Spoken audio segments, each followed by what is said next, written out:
ये वाकया आज से 3,500 साल पहले पेश आया था। फिरौन के डूब कर मरने के बाद समंदर ने उसकी लाश को अल्लाह के हुक्म से बाहर फेंक दिया, जबकि बाकी लश्कर का कोई नाम व निशान न मिला। मिस्रियों में से किसी शख्स ने साहिल पर पड़ी उसकी लाश पहचान कर अहली दरबार को बताया। फिरौन की लाश को महल पहुंचाया गया। दरबारियों ने मसाले लगाकर उसे पूरी शान और एहतराम से ताबूत में रखकर महफूज कर दिया। हनूत करने के अमल के दौरान उनसे एक गलती हो गई थी। फिरौन क्योंकि समंदर में डूब कर मरा था और मरने के बाद कुछ अरसा तक पानी में रहने की वजह से उसके जिस्म पर समंदरी नमकियात की एक तह जमी रह गई थी। मिस्रियों ने उसकी लाश पर नमकियात की वो तह उसी तरह रहने दी और उसे उसी तरह हनूत कर दिया। वक्त गुजरता रहा। जमीन व आसमान ने बहुत से इनकलाब देखे, जिनकी गर्द के नीचे सब कुछ छप गया। फिरौनों की हनूत शुदा लाशें भी जमीन की तहों में दफन हो गईं। उनके नाम सिर्फ किताबों, उनकी तामीरात और लोगों के जहनों में रह गए।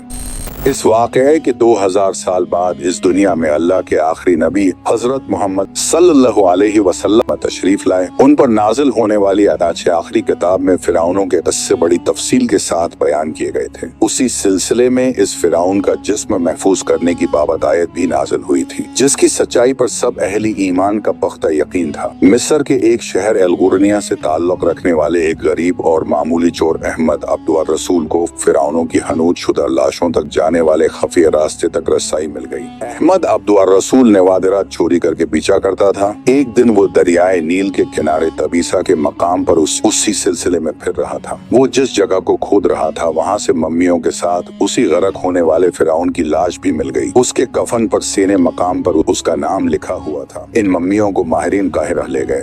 जब इन मम्मियों का तफसील से जायजा लिया गया तो फिरौन वाली मम्मी पर जमी नमकियात की तह से तस्दीक हो गई कि ये वही फिरौन है जिससे अल्लाह ने पानी में गरक करके बदतरीन इंजाम से हमकिनार किया था। 1982 में फिरौन की मम्मी खराब होने लगी तो उस वक्त की मिस्री हुकूमत ने फ्रांसीसी हुकूमत को दरख्वास्त की कि फिरौन की मम्मी को खराब होने से बचाया जाए।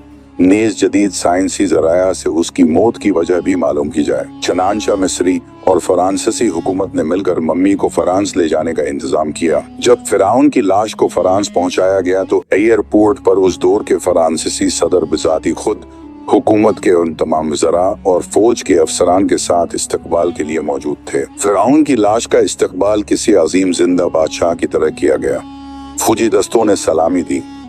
फिरौन की मम्मी को माहिर डॉक्टरों की टीम के हवाले किया गया। इस टीम की सरबराही डॉक्टर मोरिस बोकाए ने की थी। माइक्रोस्कोपिक टेस्टों के जरिए मम्मी के तमाम आज़ा का बारीक बेनी से जायजा लिया गया तो मालूम हुआ कि उसकी लाश और जिस्म में समंदरी जर्रात अभी तक मौजूद हैं और मौत की वजह भी पानी में डूबने की वजह से हुई थी। एक बादशाह की मौत पानी में डूबने की वजह से हो, ये डॉक्टर मोरिस के लिए हैरत की बात थी।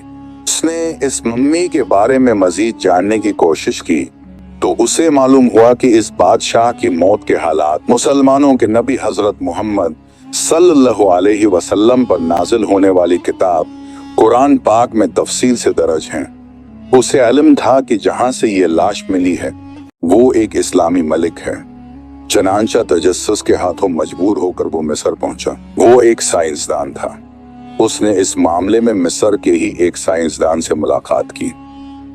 उस साइंसदान ने कुरान पाक खोलकर उसे सूरह यूनुस की आयत 92 का तर्जमा लफ्ज पे लफ्ज सुनाया।